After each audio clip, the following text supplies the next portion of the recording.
Bonjour et bienvenue sur ma chaîne. Aujourd'hui on va parler des couleurs à l'aquarelle. Alors j'ai préparé toutes sortes de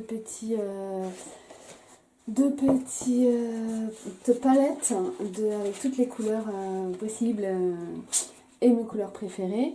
Parce que c'est vrai que les couleurs c'est vraiment quelque chose de perso.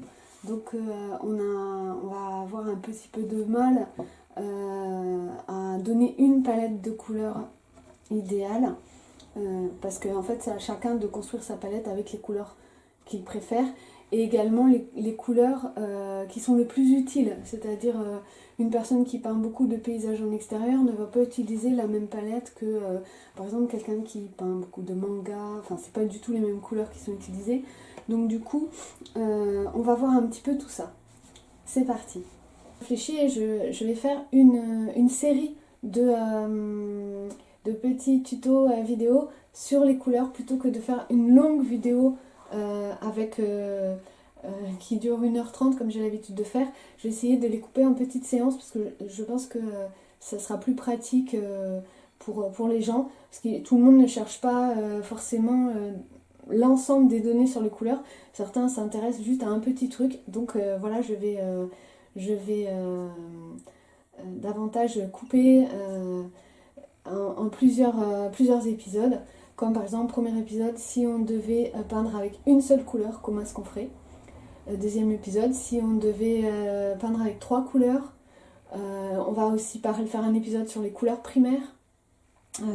Et ainsi de suite. Donc voilà, j'espère que ça va vous plaire. C'est parti. Donc premièrement, si on ne devait peindre qu'en une seule couleur, c'est pas forcément évident de choisir sa couleur.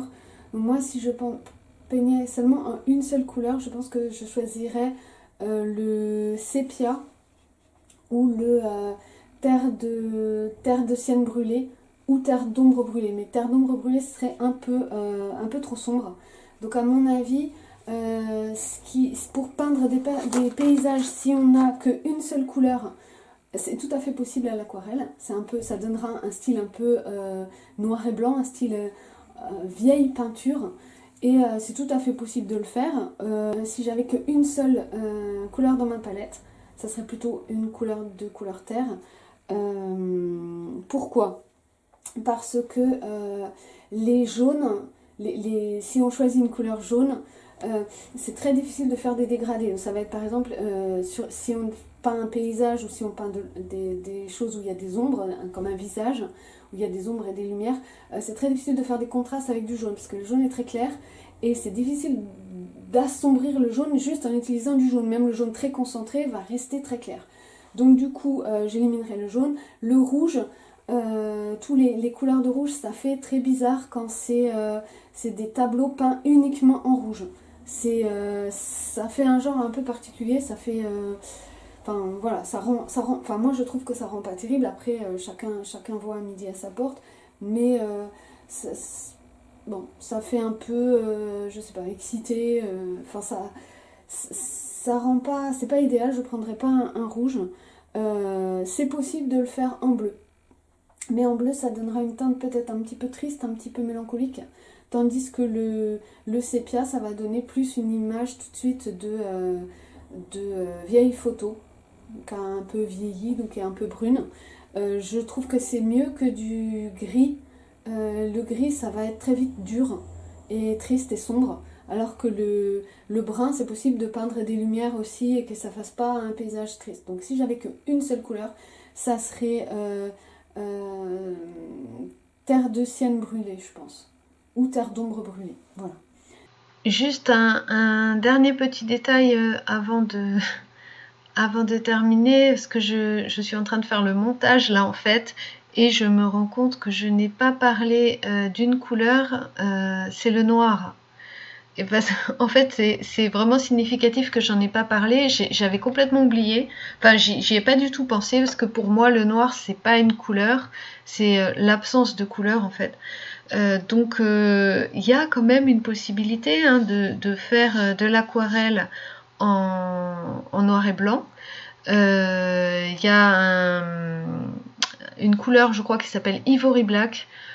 Donc on peut faire des dégradés en noir et blanc. Bon, c'est pareil que pour le bleu ou le vert, c'est possible. Bon, je préfère quand même, je pense que les couleurs brunes sont mieux. Et puis si c'est vraiment d'une sorte d'aquarelle noir et blanc, un petit peu comme une aquarelle chinoise, qui te plaît, je te conseille plutôt en fait de peindre à l'encre de Chine. Ça permet de faire justement des lavis, ça permet d'avoir des dégradés, etc. C'est une technique très particulière, et là après on va s'éloigner de l'aquarelle. Donc c'est quand même possible aussi. Voilà. Donc si voilà, donc cette vidéo est terminée.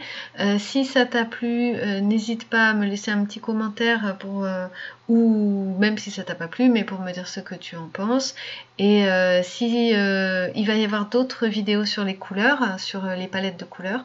Donc si ça t'intéresse, tu peux t'abonner, comme ça tu seras au courant quand ça sortira. Ça devrait sortir dans pas très longtemps. Bisous!